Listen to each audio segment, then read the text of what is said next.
Welcome to the What's Happening Birmingham video podcast.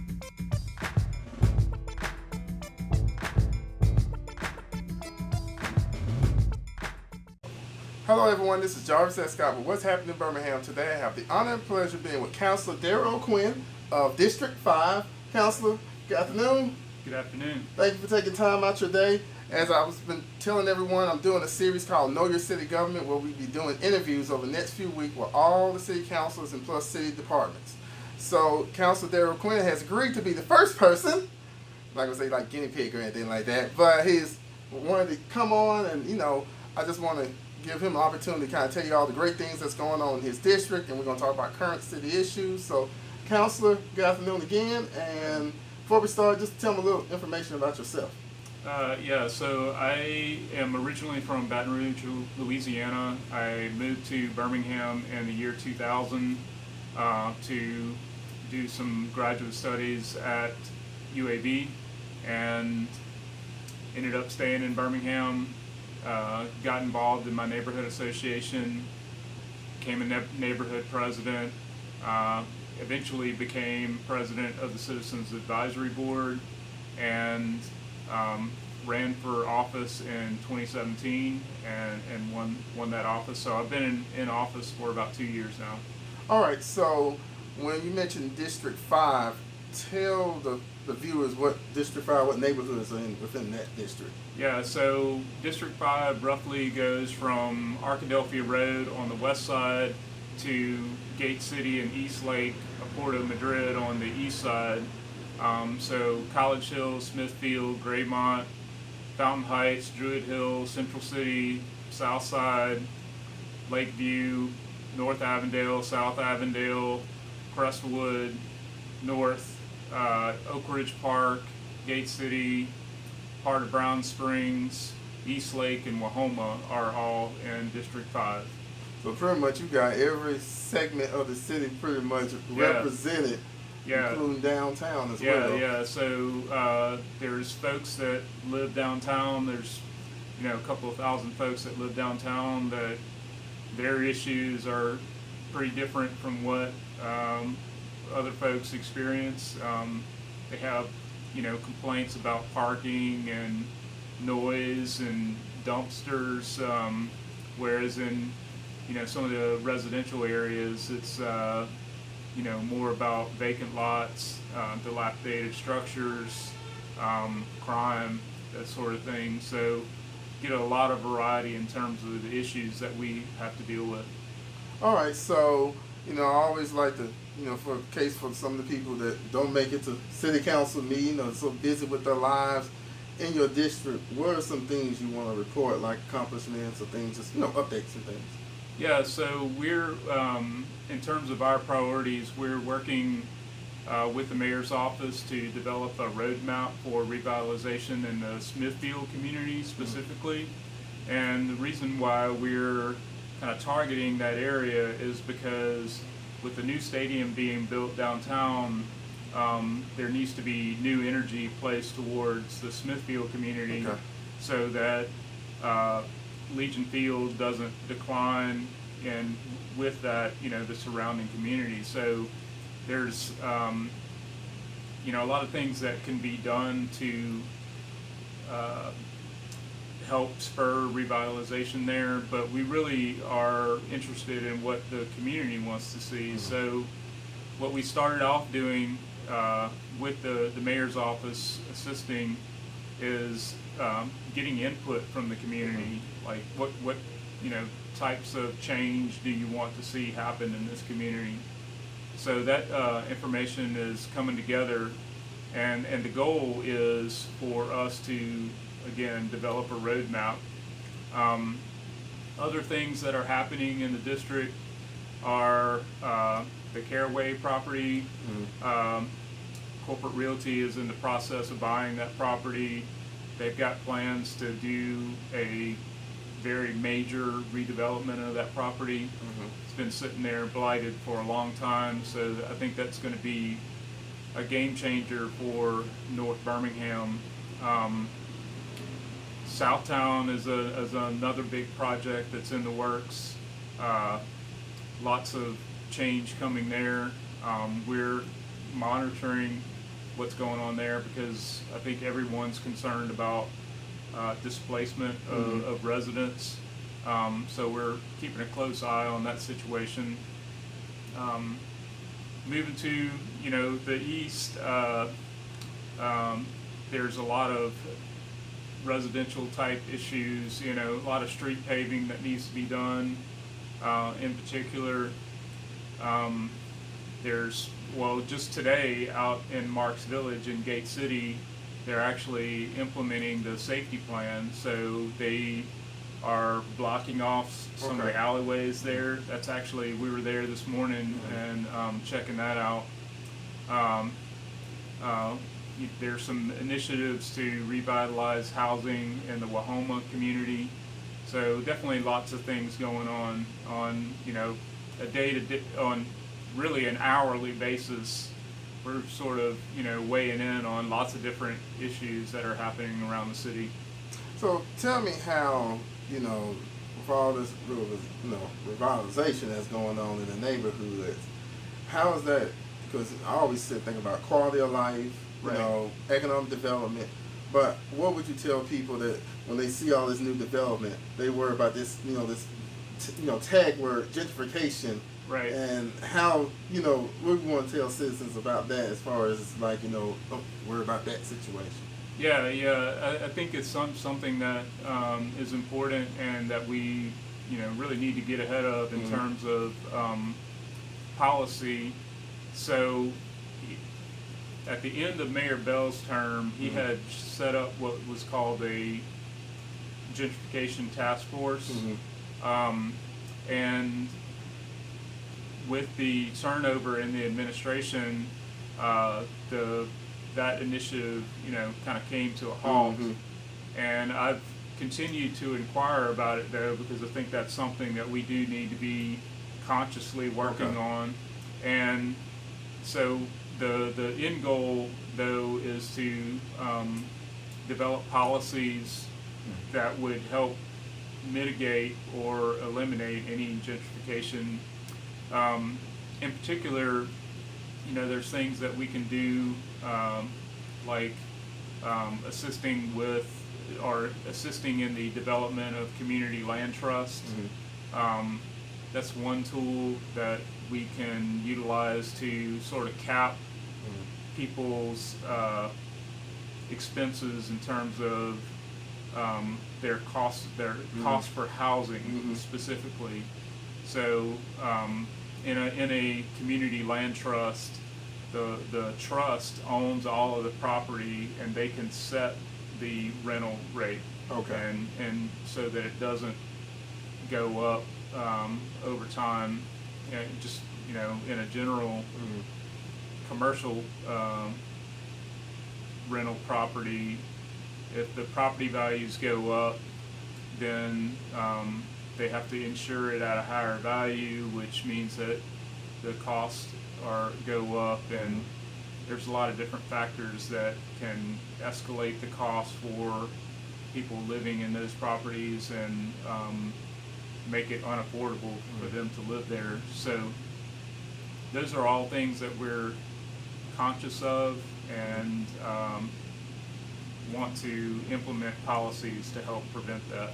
Yeah, I know you mentioned earlier about Southtown projects and displacement of homes, and people worry about they've lived there all their lives, and when they come back, and they may not be able to get into that same area after all those years and things. Yeah. So with Southtown specifically, all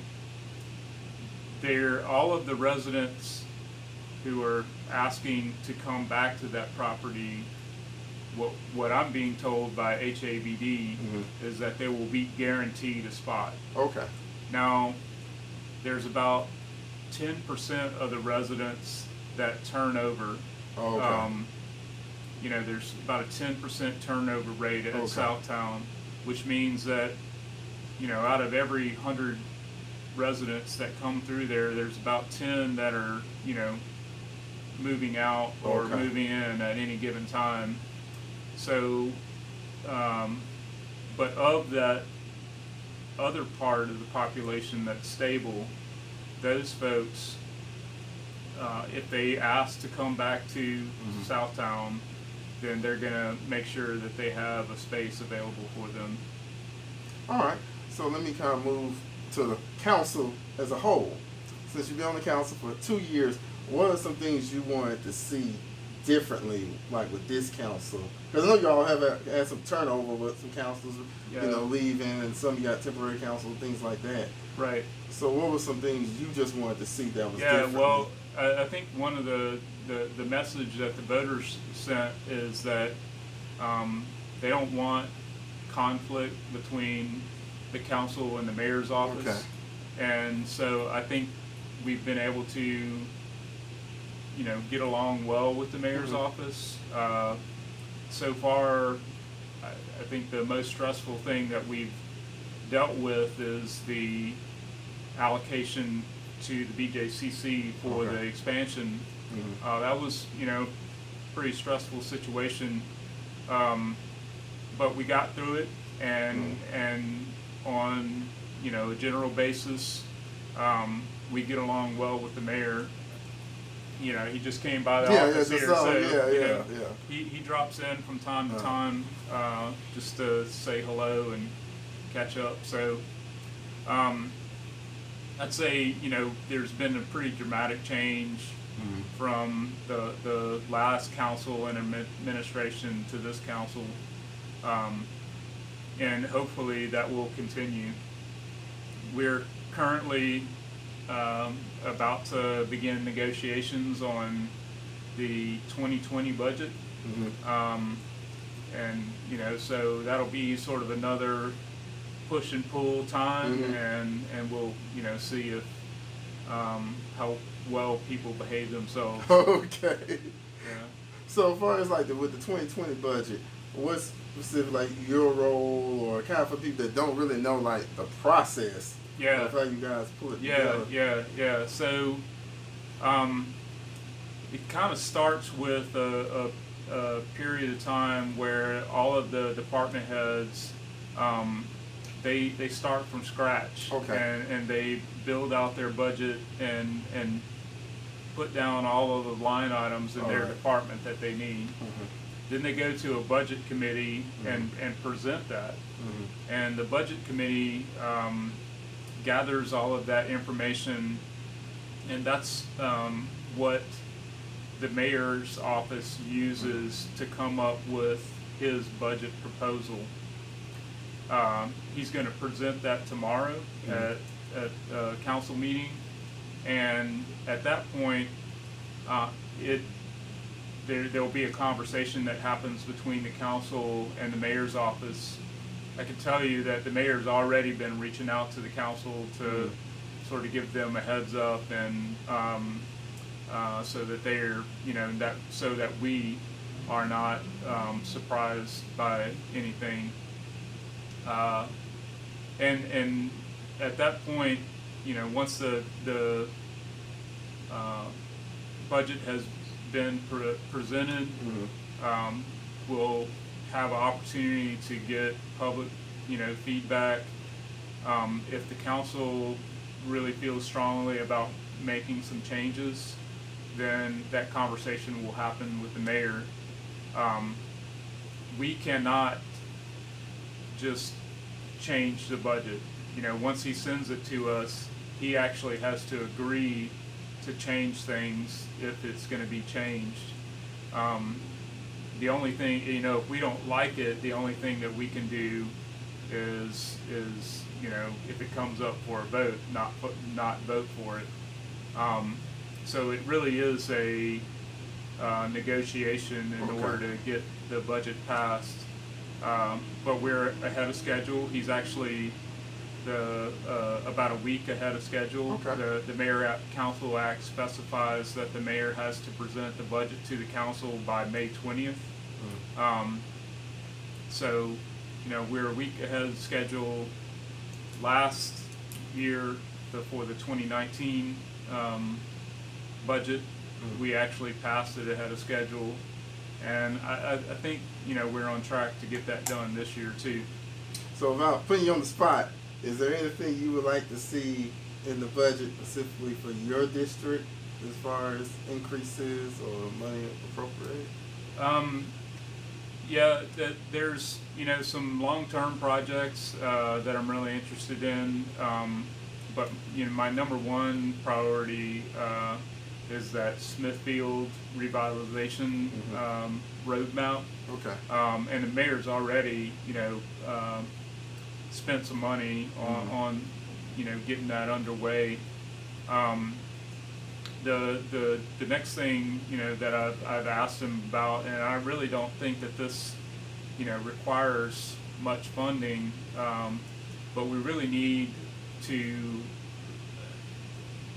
start at or hit the reset button with regard to how we're dealing with homelessness. All right. In the city of Birmingham. We have had a 10-year plan to it is literally called the 10-year plan to end homelessness. That expired in 2017, and so we need to, as a community, come together and revisit that and determine, okay, what are we going to do in the next 10 years? So that's not something that requires a lot of money. It's more about the mayor and the council convening the community to have that conversation. So I've asked him to do that, and he's agreed to. And then there some other smaller things, park improvement projects. The probably the biggest thing is that you'll see money in the budget for is street paving. So that's a top issue for the council in general, and during Mayor Bell's administration,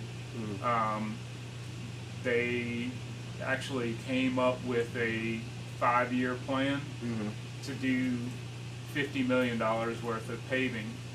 The problem there was that when it came time to allocate the money, there wasn't enough money to put $10 million per year into street paving. So with this current fiscal year, we put about $4.2 million into street paving. There'll be significant increase in what the mayor will present tomorrow. And then hopefully each year we'll be able to ratchet that up a little bit so that our streets will be properly maintained. All right. So I'm going to go back to your roles on the council. What committees are you a part of? Yeah, so I actually chair the Transportation Committee. All right. The Transportation Committee is where people who have vehicle for hire licenses, the Ubers and the Lyfts. So. Yeah, Uber, Lyft, taxis, medical transport vehicles.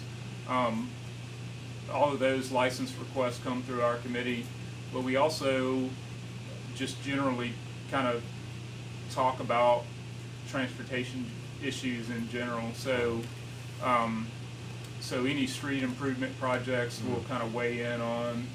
We invite the railroads, the airport authority, the port authority, basically anybody who has a piece of the transportation spectrum.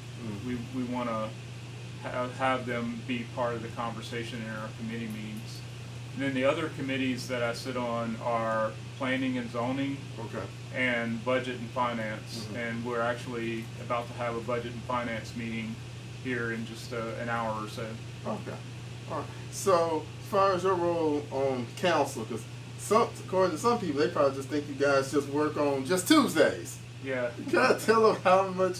I mean, I know you can probably never estimate the amount of hours, but yeah, the amount of time it takes with this job. Yeah. I could think neighborhood association meetings. Yeah. I know it's about to get busy with graduations. Right. Yeah. I mean, just in general, there's rarely a day that goes by that I'm not doing something that's directly related to the council. That includes Saturday and Sunday too. Okay. I mean, for example, this past Saturday morning, we were in Fountain Heights for their neighborhood meeting, and after the neighborhood meeting, we got in the car and rode around for another hour just in the neighborhood checking out some issues that they were telling us about. There's a lot of stuff during the week that happens after hours, so like in the evenings, it's not uncommon to have, 2 or 3 events a week in the evenings that people have invited us to attend. There's a lot. I mean, it's been every bit of a full-time job, just to meet expectations.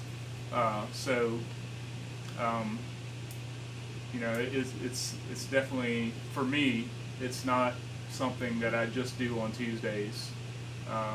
What you see happening on Tuesdays is just a little thin slice. I mean, for example, on Sunday afternoon is typically when I'm going through the council agenda. Okay.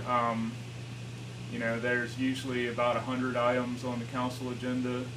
There's lots of, with each of those items, there's lots of supporting documents that are there that you sometimes have to, go through, contracts and that sort of thing.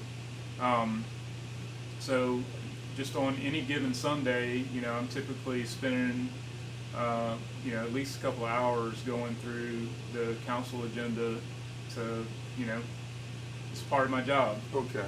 Yeah. So let's peek into the future for a minute. What do you think? Well, 2 questions I'm gonna ask you. What do you feel is Birmingham's biggest opportunity, and what do you feel like is Birmingham's biggest challenge 2 or 3 years down? Because we got World Games coming 21-21. Right. Yeah.